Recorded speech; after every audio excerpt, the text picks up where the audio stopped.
Hi guys! So for today's video, samahan niyo si mama bumili ng kimono para kay kuya. So ako kasi nasa school kaya di ako nakasama kay mama, pero ayan o, tingnan, naglalakad siya. So sa Divisoria sila namimili, kaso nga out of stock na nga daw yung kimono, so itatay na lang daw nila sa ibang shop. So yung nabili lang nila is puro mga plutas.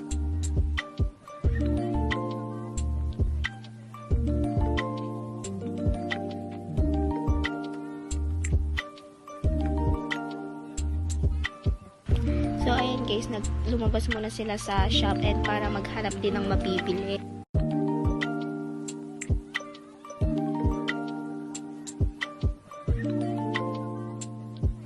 Tapos ayan, bumili na sila ng prutas. So yung nabili nila is lemon and madami pang iba, hindi lang na videohan.